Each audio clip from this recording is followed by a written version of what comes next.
오늘은 이제 십자가에 의한 의에 있어서 두 번째 시간인데요.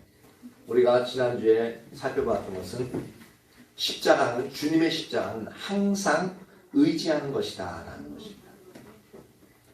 그래서 주님의 십자가는 항상 의지하는데, 이게 먼저 하나님이 항상 뭐든지 하나님의 주도권이 먼저입니다. 그래서 예수님이 먼저 십자가에 달려 죽으시면서 하나님 아버지 앞에 갈 수 있는 그 길을 열어두셨어요. 그게 바로 십자가의 의입니다.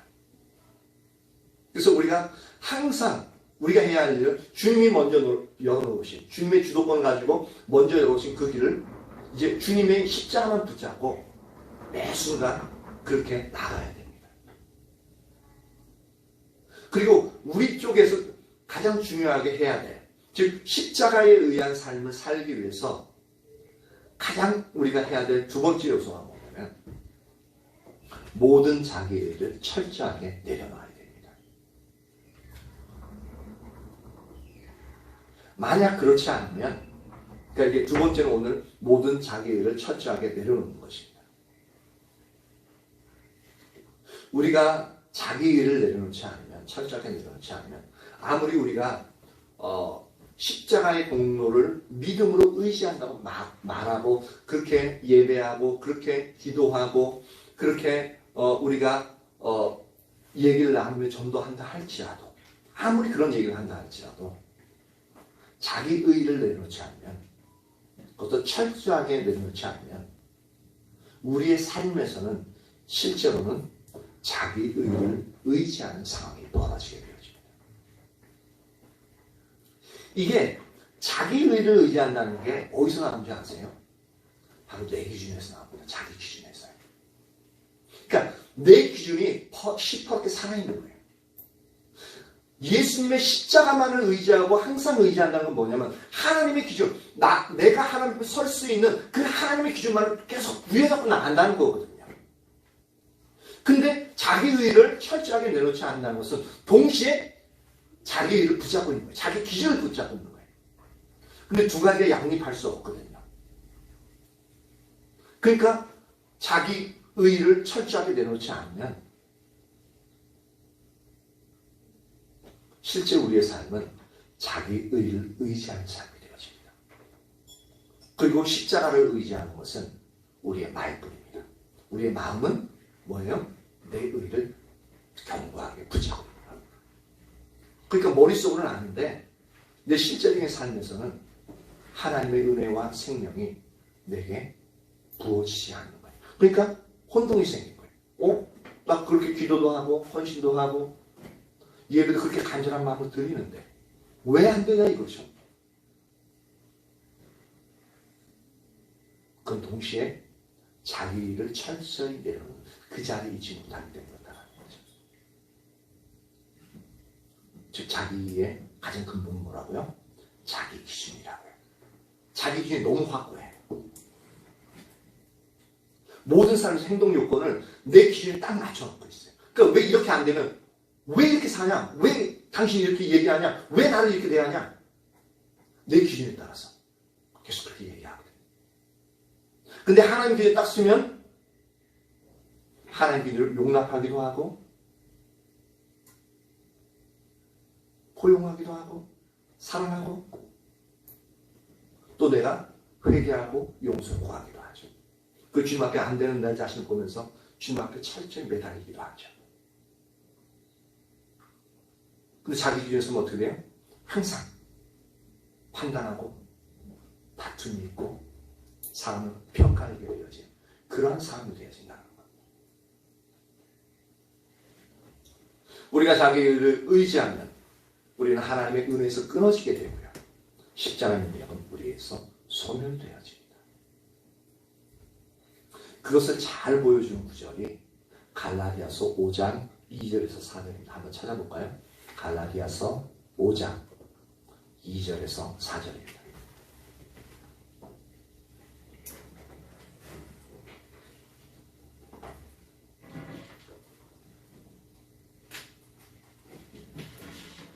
이 사람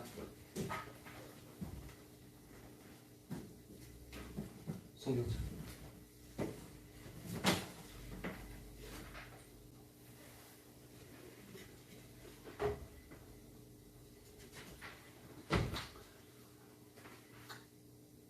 시험 때 워낙 막 새벽 몇 시, 2, 3시까지 하다 보니까 이게 끝나고 나서 잠을 그렇게 많이 자요.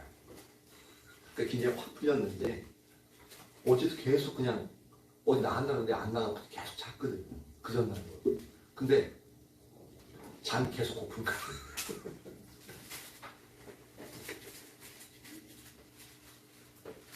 갈라디아서 5장 2절에서 4절.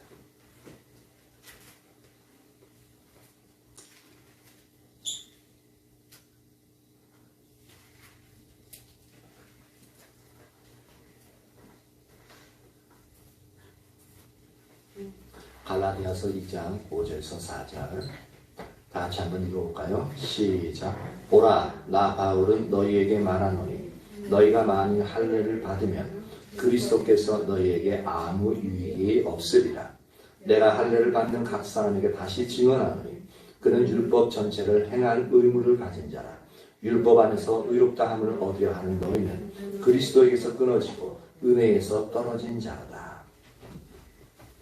여기서 보면 할례를 받으면 즉 여기서 할례는 어떤 영역에서 할례를 받는 거냐면 예수 믿음 구원 얻는다. 맞다. 근데 그거 가지고 부족하다. 할례를 받아야 아브라함의 약속하신 그 축복을 우리가 받아 누릴 수 있다. 그러니까 이것은 할례를 어떤 영역에서 그들은 이해하고 여기서 사도 바울이 그걸 놓고 얘기하냐면은 구원에 있어서 조건으로 보는 겁니다. 그러니까 사도 바울이 할례만 얘기하면은 막 알러지 반응을 일으키는 이유가 뭐냐면 구원은 오직 예수 그리스도를 믿음으로 말미암아 얻는데 거기에다가 플러스 알파 해가지고 할례까지 받아야만 구원이 완성된다고 다른 이제 유대 이제 선생들이 와서 그걸 가르치는 그래서 거짓 선생, 거짓 선지자들이라고 그러는 거거든요. 우리가 오늘날 아는 할례의 의미란 이제 잘 모르니까 뭐 이게 그렇게까지 뭐 그럴까라고 하는데 여기서는 지금 구원받는 조건으로서 얘기하는 겁니다. 그러니까 할례를 받으면 그리스도께서 너에게 아무 유익이 없다. 그러니까 예수님과는 전혀 관계가 없는 겁니다. 왜? 예수님 믿는데 예배 다 드리고 기도 열심히 하는데 예수님과 관계 없다고 얘기하고 있어요. 유익이 없다고. 내가 할례를 받는 각 사람에게 다시 증언하니 그는 율법 전체를 해야만 구원 얻게 되는 거라고 이제 얘기하고. 그러니까 예수님과는 상관없는 자라. 아무리 교회에서 예배를 드린다 해도 예수님과 상관없는 자로 얘기하고 있는 겁니다. 그러니까 자기를 의지하면 어떻게 된다고요? 예수님과 상관없는 자가 된다. 그래서 4절에 보니까 율법 안에서 의롭다함을 얻으려 하는 너희는 그러니까 율법 행함으로 말미암아 의롭게 되어지는 그 자기 의죠.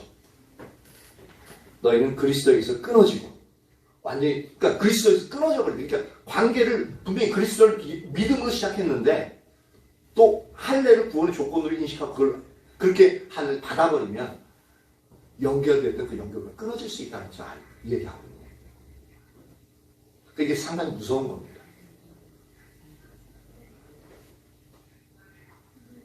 끊어질 수 있다고요.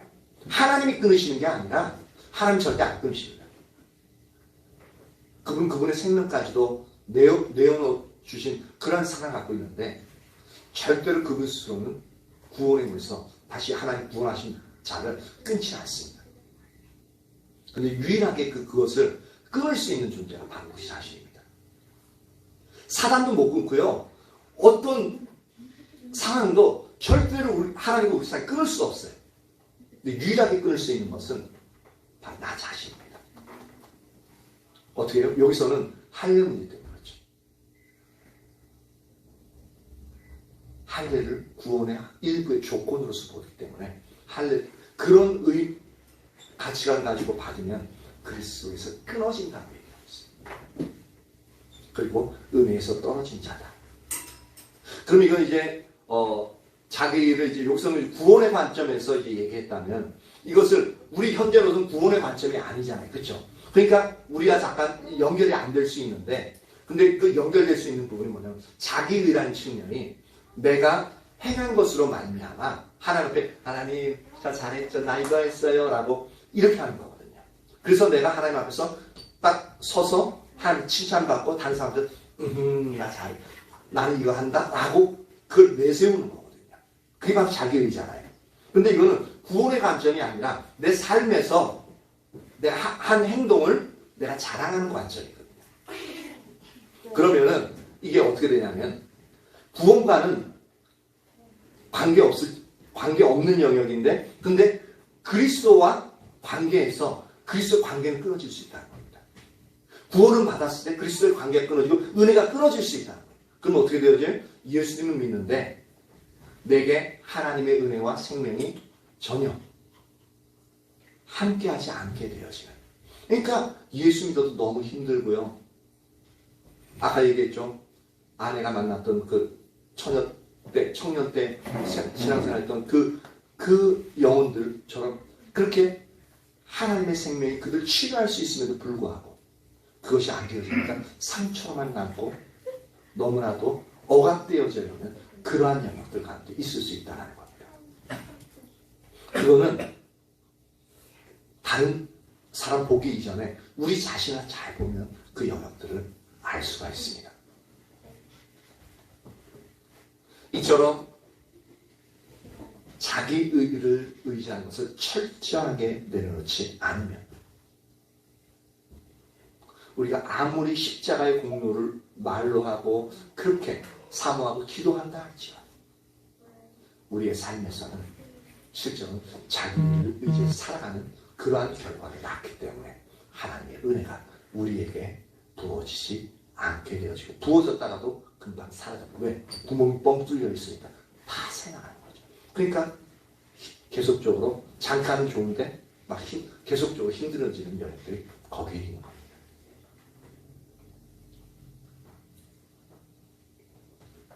그래서 십자가에 의한 삶을 살기 위해 모든 자기 일을 철저히 내려놓는 것은 다른 말로 하면 내 속에, 자기 속에 하나님 앞에 내놓을 만한 어떠한 선함도 없는 것을 철저하게 인식하는 것을 포함합니다.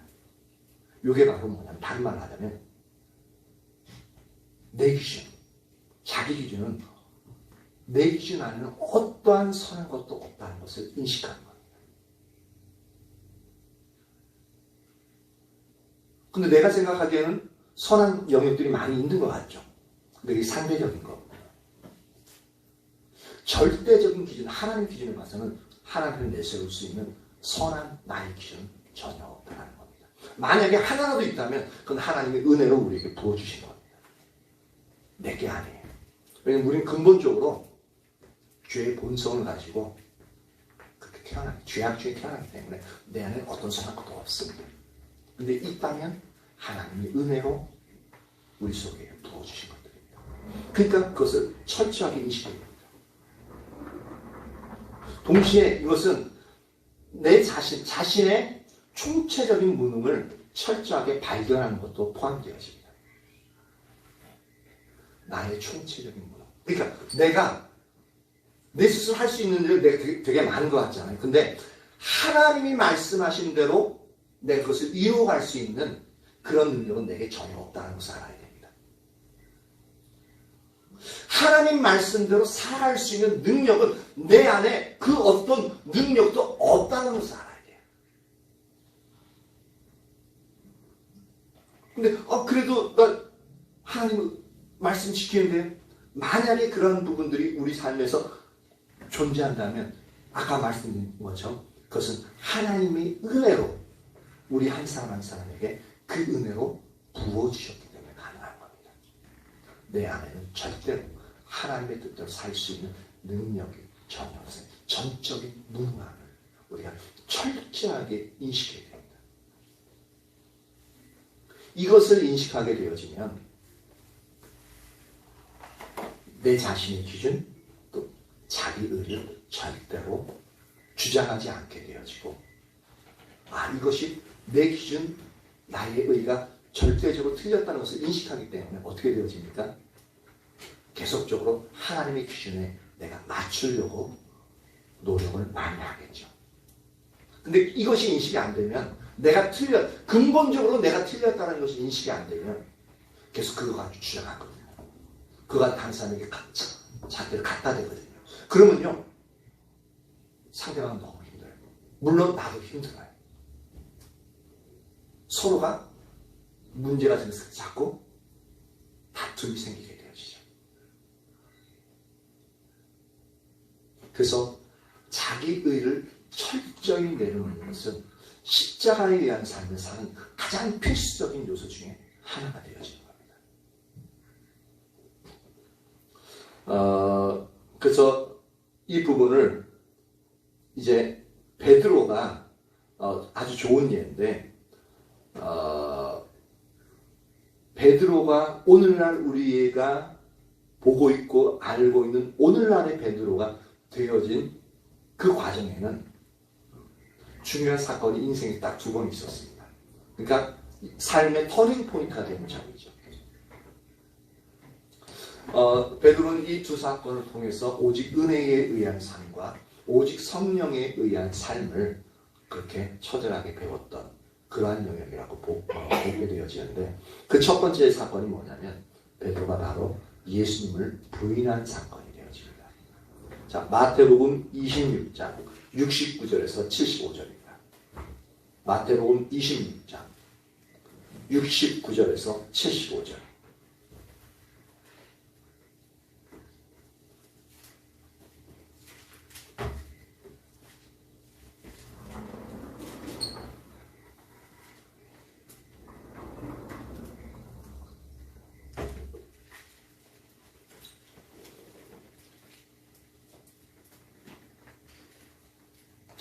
제가 읽으면서 설명하도록 하겠습니다. 69절에 베드로가 바깥들에 앉았더니 모든 제자들이 다 도망갔어요. 그렇죠? 예수님 잡힐 때 다 도망갔는데, 물론 베드로와 요한도 도망갔어요. 실제로는 도망갔는데 그래도 예수님이 어떻게 될까 이제 염려되고 어떤 판결이 될까 이제 염려가 되어지니까 베드로와 요한이 그 이제 산헤드린 이제 제사장 집에 이제 요한이 그러니까 사도 요한이 이제 그 친척 관계다 보니까 잘 아는 거예요.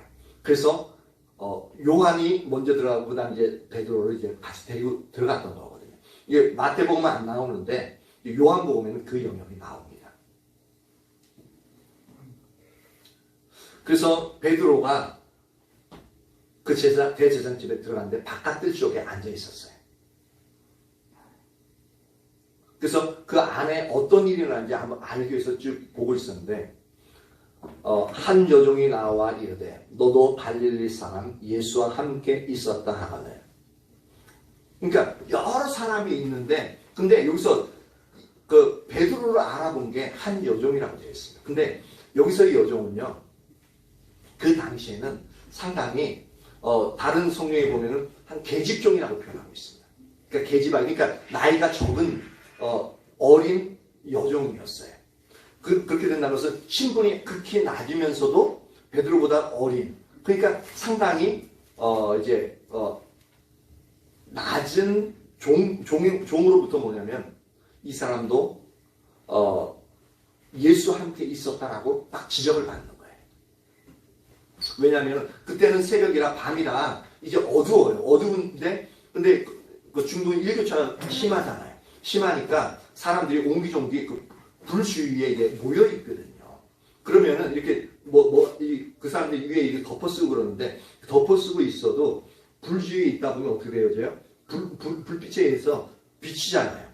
그러니까 여종이 딱 보다 보니까 예수님과 함께 있었던 사람 중에 하나라는 것이 그냥 어둠 속에서 그게 보여지는 거예요. 그러니까 갈릴리 사람 예수와 함께 있었다라고 얘기하니까 갑자기, 안 그래도 자기 신분 숨기고 이렇게 몰래 와 있는데 그 여종이 자기 예수님과 함께 있었던 걸 딱 알아보니까 얼마나 가슴이 철렁하겠어요. 그러니까 즉각적으로 하는 말이 모든 사람한테 부인하는, 아니야 나는 네가 무슨 말인지 알지 못하더라. 그래서 싹 부인했어요. 그러면서 어떻게 되어져요? 여기서 71절 보니까 앞문까지 나아가니라고 말하고 있잖아요. 그러니까 뜰에 들어가 있다가 도망가기 위해서 거기서 이제 더 있으면 더 밝혀질 것 같으니까 좀 더 뒤로 간 거예요. 뒤로 가가지고 여차하면 키려고 문 근처에 갔어요. 그러니까 거기도 이제 추우니까 사람들이 또 불가에 옹기종기 모여 있었던 거예요. 근데 71절에 보니까 앞문까지 나아가니 다른 여종이 그를 보고 또 왜 이렇게 자꾸 이렇게 보는지 모르겠어요. 다른 여종이 그를 보고 거기 있는 사람들에게 말하되 이 사람은 나사렛 예수와 함께 있었도다 하며. 그러니까 이게 두려움이 더 엄습하기 시작하는 겁니다. 잘못 살아보면 예수도 똑같이 잡혀가지고 저 안에 들어가게 생겼어요. 그러니까 다른 생각은 아무것도 안 나요. 지금 예수님이 어떻게 걱정돼서 왔는데 지금부터는 내가 이러다 죽으면 어떻게 하지? 그 죽음에 대한 두려움이 엄습하기 시작하는 겁니다. 그러니까 어떻게 해요? 72절에 베드로가 맹세하고 또 부인하여 이르되 나는 그 사람을 알지 못하노라 하더라. 아까 전에 맨 처음에 했을 때는 지적했을 때 그냥 부인해서 아니 나 네가 말하는 무슨 말인지 모르겠다 라고 그냥 끌어냈거든요. 근데 이게 사람들이 더 확 보고 그러니까 아까 저기서 한 사람이 그랬는데 두 번째 그러니까 이게 더 확실하게 드러나잖아요. 그러니까 이제는 맹세까지 해요. 이 당시 유대인의 관습 중에서 맹세하는 것은 대부분은 하늘에 대고 맹세합니다. 여호와의 이름을 걸고 맹세합니다. 그러니까 얼마나 베드로가 이 죽음에 대한 두려움, 공포에 사로잡혀 있는지 볼 수가 있죠. 그렇게 맹세하고 부인하고 하면서 나는 그 사람을 알지 못한다. 왜냐하면 딱하면 자기 앞에서 죽게 될 생각이었으니까.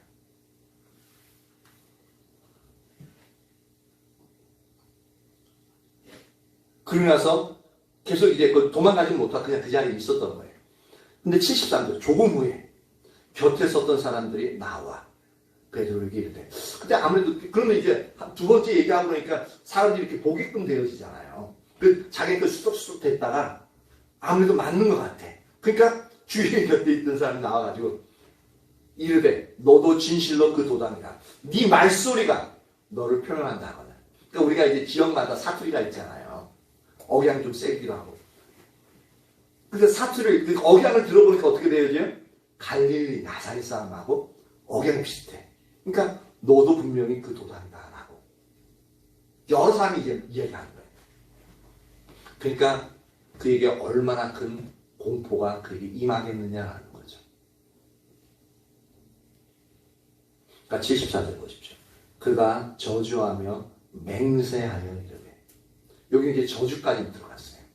하나님 앞에 맹세하는 것뿐만 아니라 이 저주한다는 게 그냥 이게 나 예수 몰라 그게 아니라 하여튼 제 입에 담기 힘든 여러분들이 상상해 보십시오. 이게 욕을 하는데 아주 어떻게 보면 쌍욕을 했을 수도 있어요. 그러면서 하나님 앞에 맹세하고 나 예수님 몰라라고 부인하는 겁니다. 갈 때까지 당한 거예요 지금. 그러니까 동시에 그 마음은 그 죽음의 사망의 두려움에서 완전히 사로잡힌 거예요. 내가 그 사람을 알지 못하노라 하니까 어떻게 되어져요? 곧 닭이 울더라 라고 얘기하고 있죠. 근데 중요한 게 뭐냐면 예수님이 예언한 것 중에 하나가 네가 닭이 3번 울기 전에 나를 부인하리라 라고 그렇게 예수님 말씀하셨거든요. 근데 다른 공간 복음서에 보면은 이렇게 예수님을 알지 못하더라도 닭이 울더라 라고 하고 있는데 그때 뭐냐면 예수님 앞에 딱 어떻게 시선이 딱 마주쳐요. 기억나시죠? 시선이 마주치니까 75절 보십시오. 이에 베드로가 예수의 말씀에 닭 울기 전에 네가 3번 나를 부인하리라 하심이 생각나서 그게 두려움 속에서 전혀 몰랐는데 예수님 시선을 딱 마주치니까 어떻게 되어져요? 예수님 하시던 말씀이 선명하게 기억나는 거예요. 그 순간 베드로의 마음이 어떻겠느냐라는 겁니다. 여기 보니까 밖에 나가서 심히 통곡하니라 라고 이렇게 말씀하고 있죠.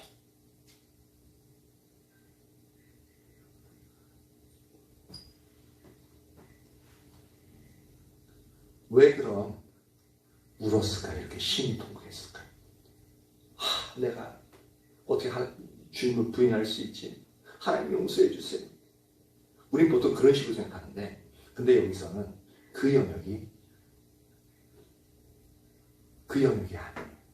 물론 그 부분이 전혀 없었다고 말할 수는 없겠지만, 근데 보십시오. 베드로는 그 누구보다도 예수님을 열정적으로 따랐던 사람입니다. 그래서 예수님을 위해서 자기의 모든 것을 내어 버렸던 사람입니다. 그래서 누가복음 18장 28절에 보면 베드로가 여짜오되 보옵소서 우리가 우리의 것을 다 버리고 주를 따랐나이다. 배를 몇 척 가지고 있으면요 상당히 부유한 겁니다. 배를 빌리는 게 아니라 자기 가지고 있으면. 근데 그 배를 예수님 부르실 때 다 버려두고 예수님 쫓았어요. 그 정도로 결단력 있고 예수님에 대해서 열정적으로 쫓았던 사람이에요. 뿐만 아니라 그는 물불을 가리치지 않아요. 한 사건이 있죠. 예수님이 그러니까 사도들이 배에 이제 올라타가지고 이제 갈릴리 바다를 건너는데, 근데 막 풍랑이 일어나요. 새벽녘쯤에. 근데 예수님 그거 보고 이제 물 위를 걸어오시죠. 걸어오시는데 딱 막 다른 사람도 배에 물 들어오고 막 배가 뒤집히려고 그러니까 다 죽을까봐 막 이제 이게 억울하 이제 잘 할 수 있는데, 근데 그것도 이제 못하는 거예요. 몇 시간 동안 그렇게 하니까. 그러니까 사망의 문턱 가운데 있는 거예요. 근데 예수님이 물 위를 걸어와요. 확 옷도 휘날리면서. 그럼 우리나라는 이제 처녀 귀신이잖아요. 귀한 성인데 물 위로 씌고 올라가니까 다른 사람 보고서 귀신인 줄 알고 막 놀라는. 근데 그 중에 한 사람이 주시라 라고 얘기하는. 그러니까 예수님이다 라고 얘기하는 거죠.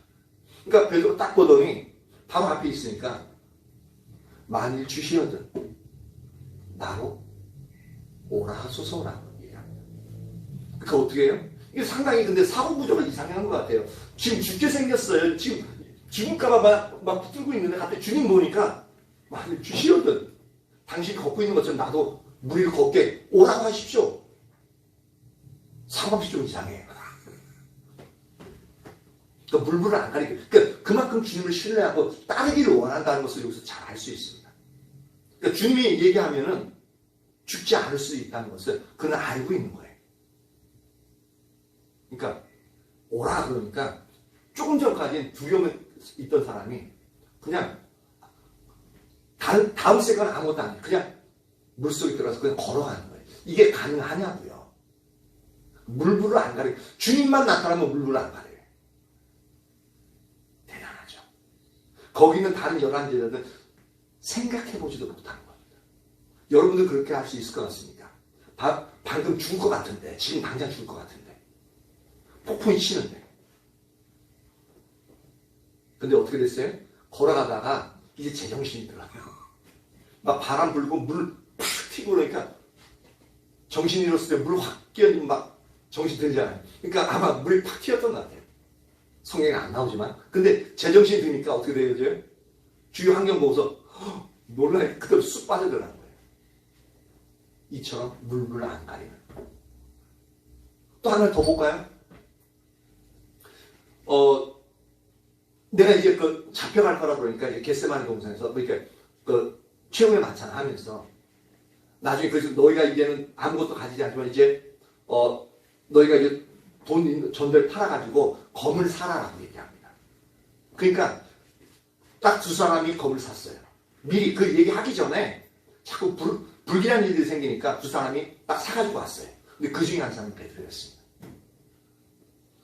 그래서 예수님을 대제사장과 이제 보내는 이제 군인들과 이제 대제사장 종들이 왔을 때 또 가장 먼저 칼을 들고 나갔던 사람이 베드로였어요.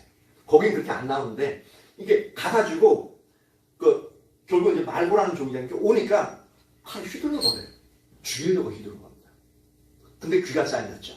귀만 잘리려고 했던 게 아니라 죽이려고 휘둘렀는데 피하다가 귀가 잘린 거예요. 그 정도로 예수님에 관한 일이라면 물불을 안 가는 사람이 베드로였습니다.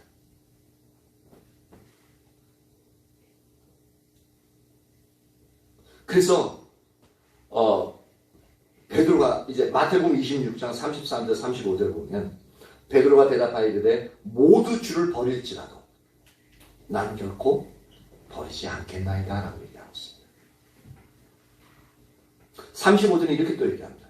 베드로가 이르되 내가 주와 함께 죽을지언정 주를 부인하지 않겠나이다 하고 모든 제자도 그와 같이 말하니라. 근데요, 베드로의 성격을 봐서 이건 이제 그냥 립서비스가 아니라 진짜로 그렇게 할 마음을 가지고 있는 사람이고, 그러니까 그렇게 하려고 했던 사람이에요. 검까지도 미리 이제 준비했던 거 보면. 그리고 가장 먼저 달려나가가지고 칼을 휘둘렀어요.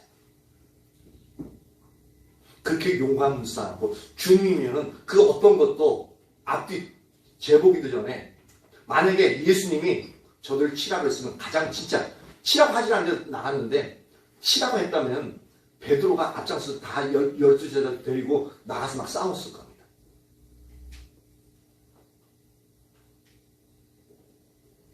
그런데 이렇게 장담한 지 불과 몇 시간 지난 후에 그 하찮은 여정들 앞에서 그 대중들 앞에서 예수님을 저주하며 맹세하고 부인하는 그 자리에 갔다가는 겁니다. 그럼 만약에 이런 정신이 그렇게 열정을 가지고 예수님 사죽을 못 쓰는 사람이 예수님을 저주까지 하면서 맹세하고 그를 부인한 상태를 딱 자신이 제정신이 돌아왔을 때 반응이 어떨까요? 하나님 잘못해서 그 얘기를 할까요? 아니요. 여태까지는 자기 열심과 자기 열정, 뭐든지 예수님을 사고자는 그 놀라운 열정을 가지고 자기가 열심히 하려고 왔어요. 근데 결국은 보니까 예수님 말씀이 맞고 내가 가지고 있는 열심과 열정 그 어떤 것도 주님을 따라갈 수 있는 그 영역이 전혀 안 되는 철저히 무능한 자신을, 내 안에는 주님을 향한 열정이 있었음에도 불구하고 주님을 앞에 내놓을 수 있는 어떠한 선한 것도 없는 것이 그 순간 철저하게 깨달아지는 거예요. 자기 자존감이 완전히 무너지는 겁니다. 내가 그렇게 했는데도 그것이 주님을 따라가는데 전혀 도움이 되지 못하는, 그러니까 무너지는 거예요. 어떻게 보면 자기 자신에 대해서 환멸을 느낄 수 있을 거예요. 내가 이것뿐이 안 되나? 내가 그토록 내 목숨까지도 맞바꾸겠다 했던 그 주님인데 내가 근데 저주까지 하면서 주님을 부인하는 그 자리까지 가는 나 자신. 그 자신을 보고서 완전히 무너집니다. 그런데 그 전까지는 수제자로서 내가 가장 큰 자리에 앉을까요? 막 제자들하고 다투잖아요. 근데 지금 그 누구보다도 앞장서서 주님을 부인하고 저주하고 맹세하면서까지도 그 자리에 나가는 환멸한, 자신에 대한 환멸, 자괴감. 그래서 요한복음에 보면 예수님이 그렇게 부활해서 나타나셨는데도 불구하고 선뜻 주님 앞에 나가서 얘기하고 그렇지 못하는, 항상 뒤에 쳐져 있는 모습. 그렇게 많이 봤음에도 불구하고 나중에는 물고기 잡으러, 나는 물고기 잡으러 갈란다. 그러니까 다른 제자들, 그럼 나도 같이 가? 따라. 회복이 안 되는 거예요. 예수님이 살아나셨으면 보고서도 회복이 안 돼요. 왜? 자기가 한 일들이 있으니까.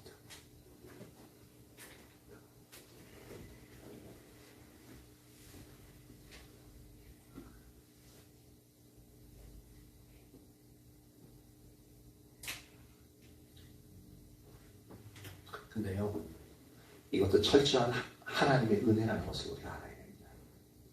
우리가 하나님의 은혜가 없이는요, 내 자신의 실체적인 모습을 전혀 알 수 없습니다. 내 안에 어떠한 선한 것도 없다라는 그 영역. 주님 앞에서는 주님의 일들을 주님 말씀하신 대로 할 수 있는 어떠한 능력도 내 안에 없는 철저한 무능력한 자라는 것은요, 하나님의 은혜가 하는 것은요, 우리가 그것을 볼 수 없습니다. 근데 그것을 보는 나 자신의 마음은요, 엄청 아프고 엄청 무너지고 도대체 일어설 수 있는 능력까지도 사라지는 자가 되어집니다. 지금 베드로가 그래. 우리도 실제로 이 자리까지 가야 됩니다. 그래야 내 자신의 날 기준 철저하게 내려놓을 수 있어요. 그게 안 되니까 상대방이 조금만 그러면 울뚝불뚝. 네가 나한테 이런 상처 줬어. 내 안에 이런 상처 있어. 그 상처가 좀 과거에 살아가게 되어지는 거죠.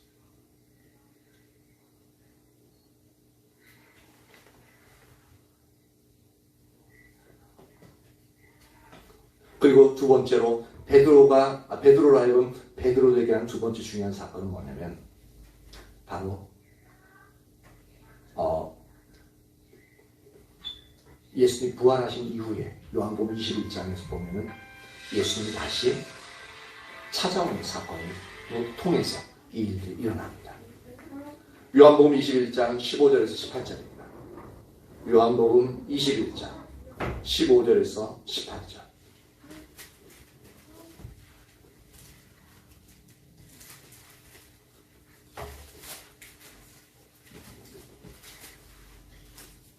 이걸 보면서 상처는 어떻게 치유되어질 수 있는가. 하나님이신 예수님이 우리에게 깊은 상처가 있을 때 이 상처를 어떻게 치유하시는지 여기서 원리가 다 들어가 있습니다.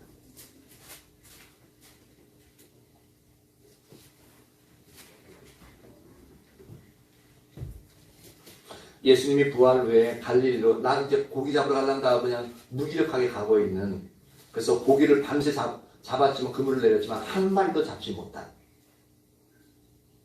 그 베드로를 찾아가셨던 이유는 뭐냐면 바로 그 베드로를 회복시키기 위함이었습니다. 만약에 예수님께서 베드로를 찾아가서 베드로를 회복시켜주지 않으셨다면 그는 결코 다시 이전과 같이 일어설 수 없는 그냥 실패자로서 그냥 그 삶을 나가냈을 겁니다. 왜냐하면 그 엄청난 죄책감, 수치심, 자기 자신에 대한 환멸감 등을 가지고 어떻게 주님을 위해 이전처럼 그렇게 열정적으로 일어날 수 있겠느냐는 겁니다. 만약에 이것을 그대로 가지고서 열심히 주를 위해 또 살아간다고 하는데 딱 어떤 환경에 딱 부딪히면은 또 죄책감이 들고 내가 또 할 수 있을까? 내가 그전에 이렇게 했는데 또 이렇게 하거든. 두려움, 자괴감. 그것 때문에 진짜로 주님을 따르지 못하게 돼요. 또 사단은 가만히 있지 않아요. 그럼 하나하나 잘 건드려요. 그래가지고 넘어지게 하는 그러한 영역을 사단이 너무 잘해요. 우리 자신을 보면 알 수 있죠. 어떤 중요한 순간에 항상 우리의 연약한 부분들이 똑같이 일어나죠. 그런 거예요. 그래서 주님이 우리를 회복시키지 않으면 절대 안 돼요. 그래서 주님도 그걸 알기 때문에 지금 베드로를 회복시키기 위해서 이제 찾아오셨어요. 그러면서 질문하시는 부분이 있습니다. 요한복음 21장 15절. 그들이 조반 먹은 후에 예수께서 시몬 베드로에게 이르시되 요한의 아들 시몬아 네가 이 사람들보다 나를 더 사랑하느냐 하시니, 베드로에게 첫 질문을 던지는데 요한의 아들 시몬 네가 이 사람들보다, 여기 다른 제자들이 있는 이 사람들보다 나를 더 사랑하느냐. 근데 베드로가요 이 질문 받았을 때 엄청 가슴이 철렁했을 것 같아요. 그리고 한 가지 자신이 했던 말들과 사건이 생각났을 것 같아요. 그가 했던 말은 뭡니까? 아까 우리가 어떤 마태복음 26장 33절에 보면 베드로가 대답하여 이르되 모두 주를 버릴지라도 나는 결코 버리지 않겠나이다. 즉 다른 제자들은 다 주님을 버리고 도망간다 할지라도 나만큼은 주를 버리지 않을 겁니다. 그리고 나는 주님과 함께 죽기를 작정했습니다. 이것만큼 그 예수님 입장에서 우리가 나를 따르는 사람이 이 정도까지 결단을 보여주면 얼마나 힘이 됩니까? 그렇죠? 근데 아마 이 부분이 선명하게 자기가 했던 말을 예수님이 그 부분, 가장 아픈 부분을 건드려버린 거예요. 네가 이 사람, 여기 있는 모든 사람들은 나를 더 사랑한다고 얘기했었는데 진짜로 네가 이 사람들보다 나를 더 사랑하냐? 이렇게 물어봐요. 그럼 이걸 어떻게 대답해요? 저 같으면 아무 대답도 못할 것 같아요. 왜? 내 자신이 벌써 저주하고 맹세하며 주님을 부인했는데, 그래서 주님 앞에 잘 나가지도 못하고 있는데,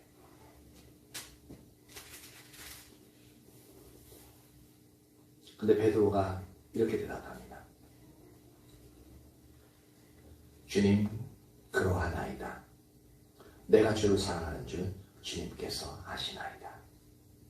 근데 여기서 보면 예수님이 물은 네가 나를 사랑하느냐라는 이 질문은요, 아가페로, 원문, 헬라어 원문은 아가페로 질문합니다. 즉 신적 이상, 내가 너를 사랑한 것처럼, 내가 너에게 목숨을 준 것처럼, 내가 신적인 사랑, 그 사랑으로 내가 너를 사랑했는데 그 사랑으로 네가 나를 사랑하느냐라는 겁니다. 근데 베드로가 대담하게 얘기하는 게, 주님 그렇습니다. 그러면서 얘기하는 게, 내가 주를 사랑하는지 주님께서 아십니다. 내 마음 주님이 아시는데, 근데 대답할 때 요 헬라어에 있어서 요 베드로가 했던 사랑이라는 단어는 뭐냐면 필레오스입니다. 즉 사람들 사이 친구 간의 우정, 친구 간의 사랑하는 거 있잖아요. 그걸로 있습니다.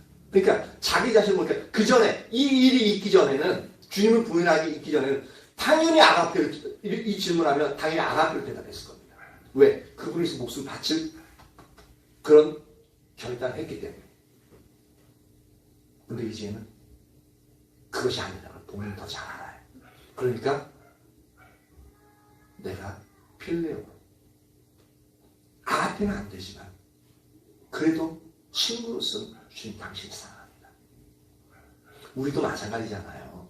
우리가 진짜 네가 나를 아가페로, 내가 너를 사랑하지 나를 사랑하니 물으면 우리 할 말 없잖아요. 그 사랑은 아니면 그래도 우리의 마음속에 주님을 사랑하는 마음이 있습니까? 없습니까? 있습니까? 없습니까? 있죠. 비록 말하기 좀 부끄럽고 내가 못하는 게 너무 많아요. 내가 진짜 주님을 사랑하고 있는 게 맞는가 싶을 정도, 그런 상황 가운데 있을 수 있는데, 그래도 우리의 마음속에는 주님을 따라가고자 하고 주님을 사랑하는 마음이 우리 속에는 있어요. 그러니까 그 마음을 얘기하는 겁니다. 내가 이 사람들보다, 아니 내가 주를 사랑하는 줄 주님께서 아시나이다. 보잘것 없지만 그래도 내 마음속에는 여전히 친구로서, 우정으로서의 주님을 사랑하는지 주님이 잘 아시지 않습니까? 라고 말합니다. 가장 큰 상처를 주님이 어떻게 얘기하냐면, 가장 잘못했던 그 영역을 네가 나 사랑하니? 라고 사랑으로 된 걸 보십니다. 아이고 네가 그랬었지 마음이 많이 아프지, 그 얘기 안 가. 그 얘기 안 합니다. 그 얘기 하면 인간적으로는 위로받을 수 있을지 모르지만 죄송해요 라고 할 수는 있는데, 그 얘기가 아니라 예수님 직접 얘기하니까 그 아픈 상처를 완전히 건드려버려요. 뭘로? 네가 나 사랑하니? 사랑으로 건드려버립니다. 다른 때 같으면 이 질문 안 했으면 내가 주님을, 필레오라는 그 고백으로도 내가 주님을 사랑합니다, 그 고백도 못합니다. 근데 네가 나 아가페로 사랑하니까 그건 아닌 줄 아니니까 내가 필레오지만 주님 당신을 사랑합니다 라고 얘기해요. 사랑으로 화답합니다. 네가 나 사랑해? 예, 제가 주님 부족하지만 그래도 주님 사랑합니다. 가장 아프긴 한데 그래도 내가 주님 사랑하는 것이 분명하게, 이제 그전까지 죄책감과 자괴감 때문에 확 눌려있던 게 이제 그 주님을 사랑하는 마음이 이제 드러나게 되어지는 거죠. 여기서도 치유가 일어나는 겁니다. 우리 안에 있는 상처들도요, 아이고 이해해, 이렇게 사람들이 동의를 우리 많이 구하잖아요. 그렇죠? 근데 그렇게 해서는 상처가 치유되지 않습니다. 내 안에 있는 상처, 그것은 오직 주님을 향한 사랑으로 나아갈 때만, 사랑으로 강화할 때만이 내 안에 있는 상처가 그때부터 치유가 일어납니다. 그러니까 예수님 그렇게 접근하시는 거예요. 근데 이렇게 접근될 때 너무너무 인정하기 싫고 아플 수 있다는 것을 인식하셔야 됩니다. 그러니까 예수님이 하시는 말씀이 이르시되 내 어린 양을 먹이라 하시고, 여기서 이제 사역으로 부르시잖아요. 다시 사역을 부르시는데, 이건 그냥 이렇게 우리가 생각하면 그럼 이게 어떤 의미가 있으니까 다시 사역으로 이렇게 부르시는가라고 이렇게 생각하는데, 이 구절 내 양을 먹이라 라고, 또 밑에 보면 내 양을 치라, 내 양을 먹이라 라고 이제 말씀하고 있는데, 이 부분이 저에게는 어떻게 비춰지냐면은 내가 너에게 맡긴 영혼을 그러면 사랑해라 라는 말. 그러니까 양을 먹이고 치려면요, 그 당시에는 우리가 흔히 이제 애완동물을 이제 반려견이나 이제 애완동물을 우리가 기르고 있잖아요. 근데 그 당시에는 양이나 염소는, 특히 양 같은 경우는 이제 그들의 소유 재산이었어요. 재산 목록이었어요. 그러니까 소중하죠. 재산이니까. 소중할 뿐만 아니라 그들을 대하는 자세가 뭐냐면 그들과 함께 목자들은 함께 뒤섞여서 잡니다. 그만큼 친밀해. 친밀할 뿐만 아니라 그들 한 마리 한 마리에게 다 이름을 다 붙여줘요. 그 누구 부르면 누구 와요, 실제로.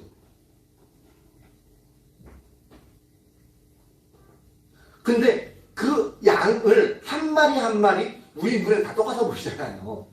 근데 한 마리 한 마리 구분하고 이름 붙여줬다면 얼마나 세밀하게 보고 얼마나 관심을 가지고 얼마나 애정을 가지고 얼마나 사랑하는지 알 수가 있는 거거든요. 그러니까 내 어린 양을 먹이라, 내 양을 치라, 이 얘기는 뭐냐면 내가 너에게 맡겨줄 그 영혼들 사랑해라 라는 겁니다.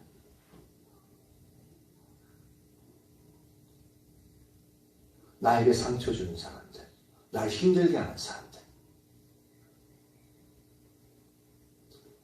네가 나 사랑하니? 예, 주님 사랑합니다. 그래, 그럼 내가 너한테 영혼만 붙여줄 테니까 그 영혼도 사랑해 주렴.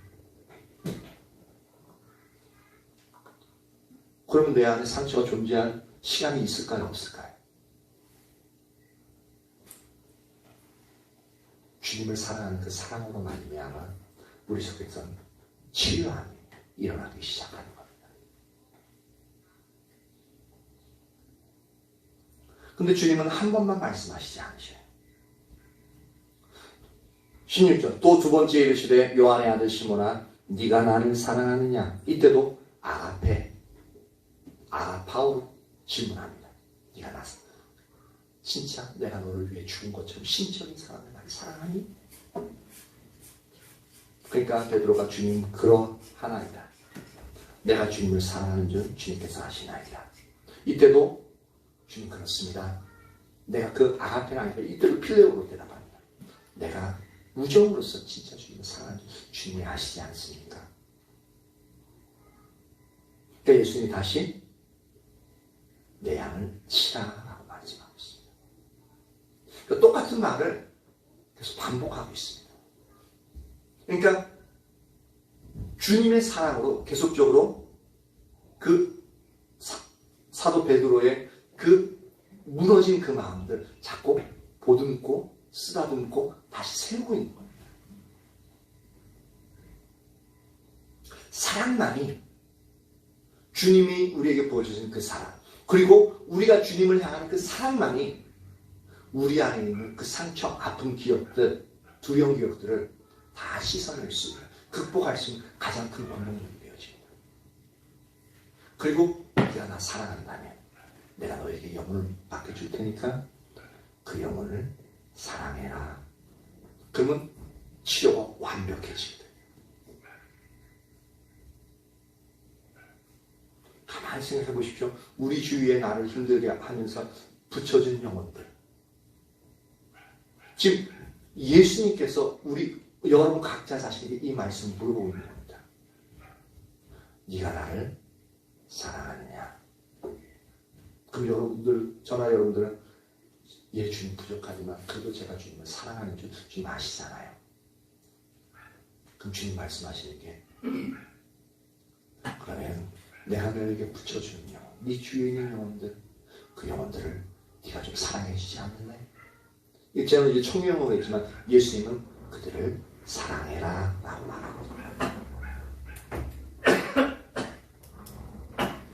아까 예수님이 베드로 만났던 가장 근본적인 이유가 뭐라고요?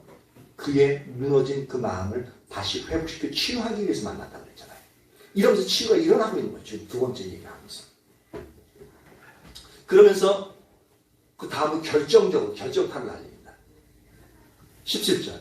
세 번째 이르시되 요한의 아들 시몬아 네가 나를 사랑하느냐 하시니 주께서 세 번째 네가 나를 사랑하느냐 하심으로 베드로가 근심하여 이르되 왜 근심하느냐라는 거예요. 세 번째 질문하니까 근심하느냐? 그럴 수도 있어요. 근데 이건 그래서 그런 거 아닙니다. 왜냐하면 여기서 예수님께서 다시 네가 나를 사랑하느냐라고 물었을 때 그 전까지는 아가페라고 그랬잖아요. 근데 지금은 뭐냐면 네가 나를 필레오하느냐, 즉 우정으로 네가 지금 나를 사람의 친구로서 사랑한다고 그랬는데 네가 진짜 친구로서 나를 사랑하니? 라고 물어보는 거예요.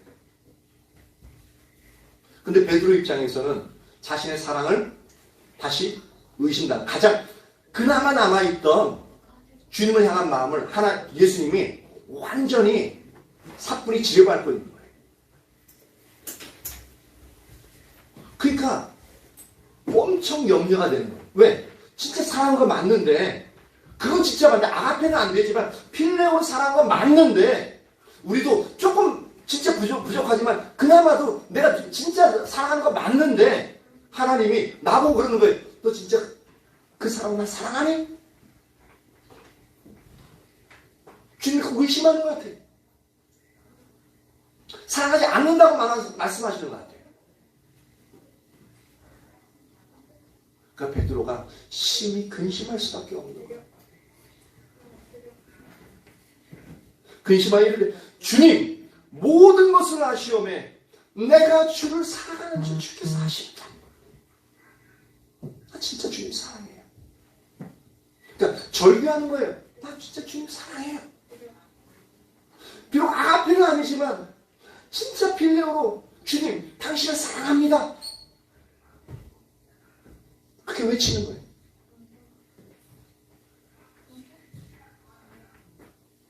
이때 완전히 그 상처가 완전히 치유돼요. 내가 주님 사랑합니다. 사랑합니다. 진짜 사랑합니다. 그 속에 있던 죄책감과 자괴감, 그 무너진 마음이 완전히 이제 눈 녹듯이 사라지는 겁니다. 진짜 그 마음속에 주님을 향한 그 사랑의 마음만 이제 올라오는 겁니다. 그러니까 예수님 다시 말씀하시죠. 내 양을 먹이라. 즉 내가 너에게 붙여주는 영혼들, 그 영혼들을 사랑해라. 그 완전히 회복되어져요.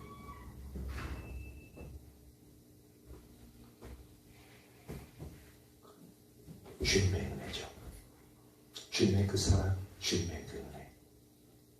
여기서 그의 삶은 그가 앞으로 주님을 따라갈 때는 진짜 주님의 은혜가 아니고서는 내가 아무것도 아니다. 내가 설 수 없다는 것을 철저하게 느끼는 능력이 되어집니다. 철저하게 무너졌다가 이제는 그 철저하게 무너진 데서 주님의 은혜로 다시 서는 겁니다. 그리고 주님을 사랑하는 마음으로 온전히 서는 것입니다.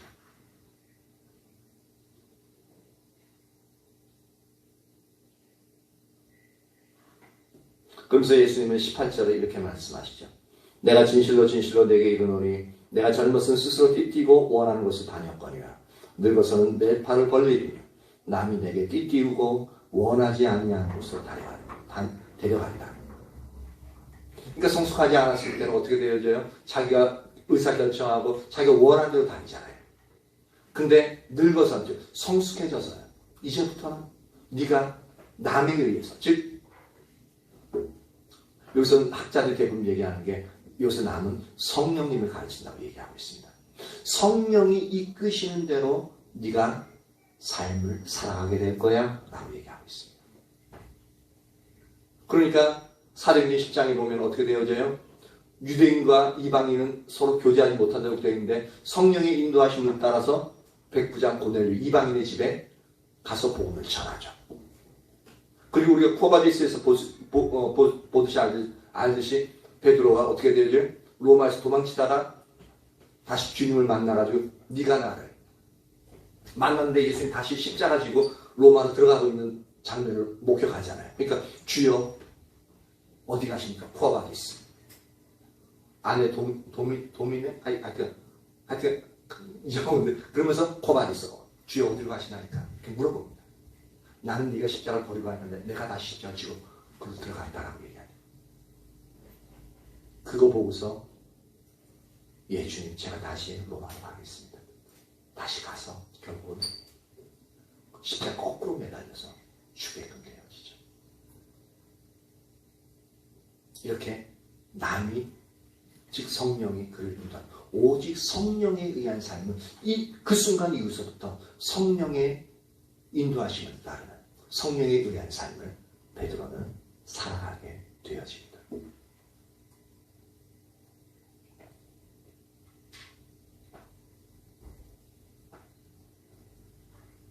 이처럼 이 두 사건이 오늘날 우리가 아는 베드로로서 그렇게 만들어가는 두 사건이었습니다.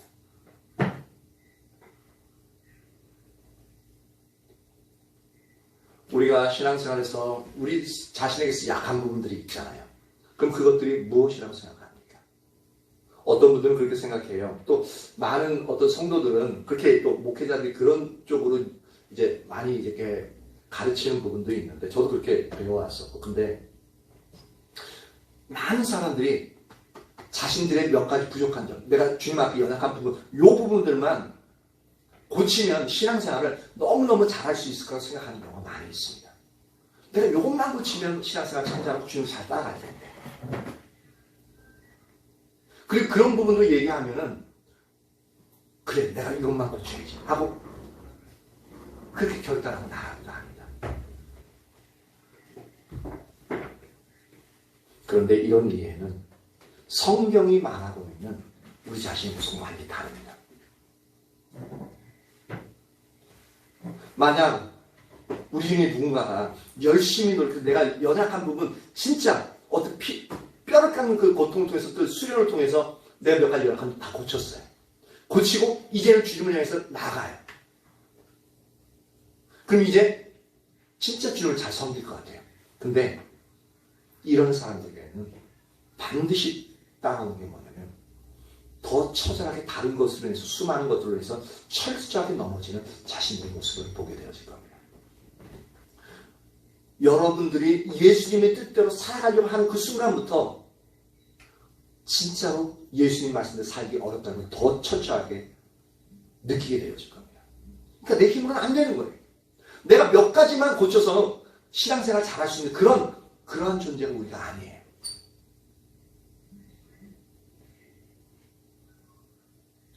우리는 몇 가지 약점만 가진 하나님 앞에서 꽤 쓸만한 존재가 아닙니다.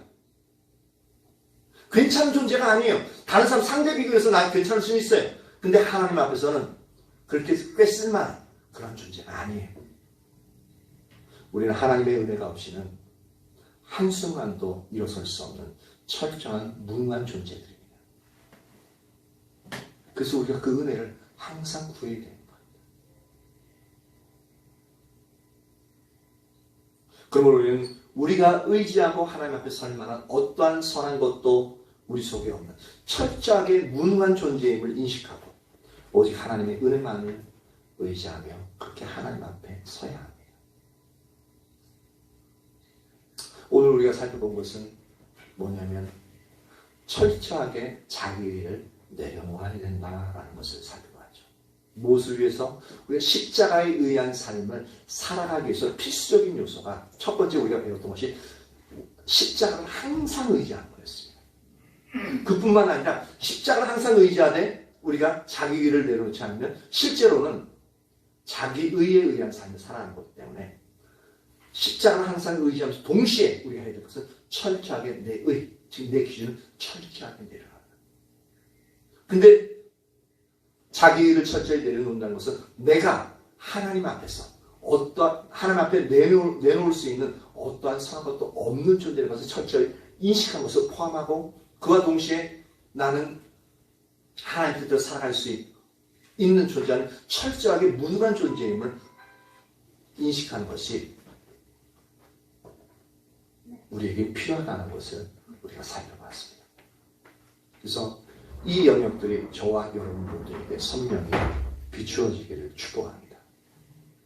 그래서 주님을 추구하면서 항상 주님의 십자가를 의지하면서 내 자신, 내 기준을 철저하게 내려놓는 그러한 자리에 서야만 우리가 이제 그때부터 하나님의 기준을 우리의 삶에서 이렇게 우리 삶에서 적용하면서 순종하면서 살아갈 수 있는 그 자리에 가게끔 되어집니다. 저와 여러분 모두에게 이러한 은혜가 온전히 부어지기를 예수님의 이름으로 축복합니다. 예, 사랑하는 한주 전에 은혜 아니면 오직 예수뿐이네. 시간이 좀 많으시는데 기도하는데 하나님 내 안에 있는 자기의 자기 기준들 그렇게 선명히 비춰달라. 그래서 내 안에 어떠한 하나님 내어놓을 만한 어떠한 선한 것도 없음을 철저하게 비춰달라. 그리고 혹여나 내 안에 상처로 인해서 더 이상 일어나지 못하는 그런 죄책감과 그 아픔들이 있다면 베드로에게 찾아오셨던 것처럼 내게 찾아오셔서 나를 일으켜 세워달라고. 그래서 그 주님을 더 알 수 있게 해달라고. 그렇게 기도하는 시간 갖도록 하겠습니다. 할렐루야. 살아계신 하나님 감사와 찬양을 올려드립니다. 우리가 십자가에 의한 삶을 살아가기 위하여 우리 안에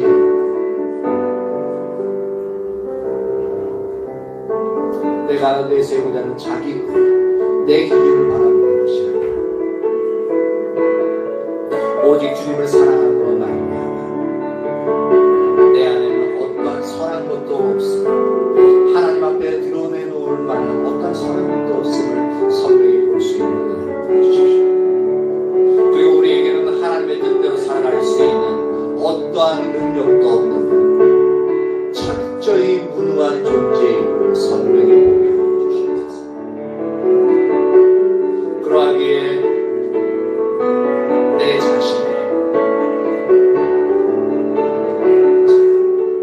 내 자신의 기준, 자기를 철저히 버리는 그 자리로 우리가 나아갈 수 있는 성령님 지혜와 계시력으로 우리에게 임하시옵소서.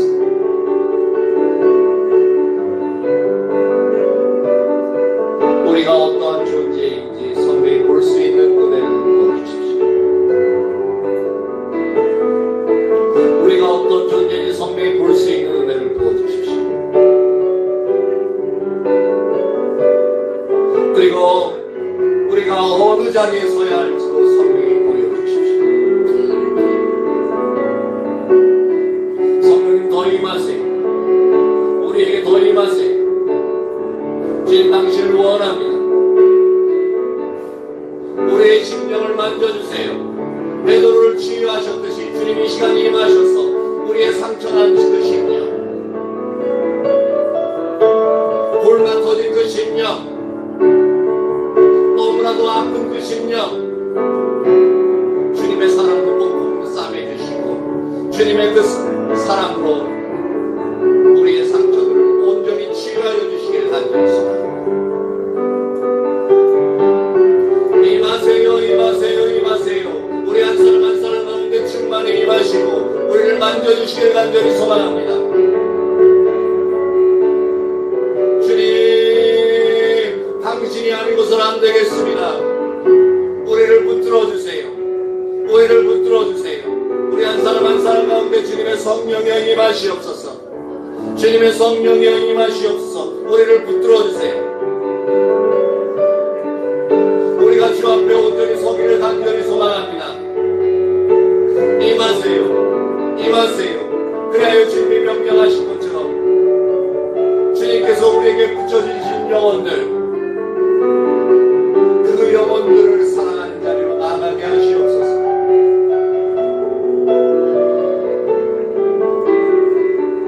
주님 임하세요. 임하세요. 한 분 한 분들의 심령을 더욱더 만져주세요. 주님의 은혜가 한 분 한 분들 가운데 임함으로 그 마음의 상처가 온전히 씻겨져 나가게 하시고, 오직 주님을 향한 그 사랑의 마음으로 이웃을 포용하며 내게 맡겨진 영혼들, 그 영혼들을 사랑하는 자리로 나아갈 수 있도록 그 은혜를 부어주세요.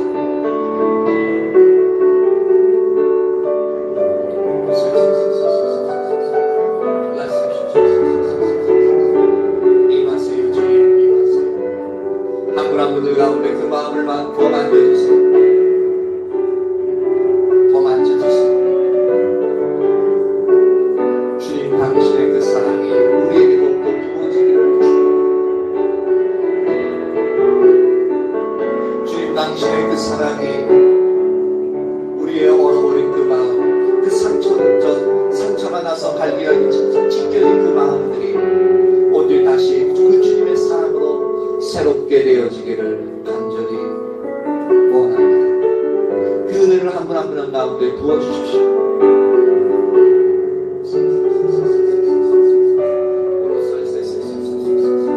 더 임하세요.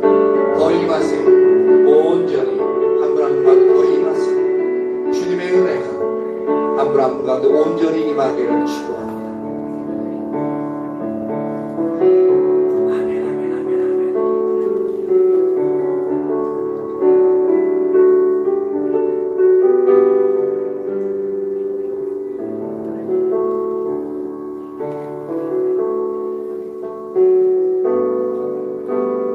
지금은 우리 구주 예수 그리스도의 은혜와 하나님 아버지의 크신 사랑과 성령님의 내주하시며 교통하시며 주님을 갈망하는 자들의 그 머리머리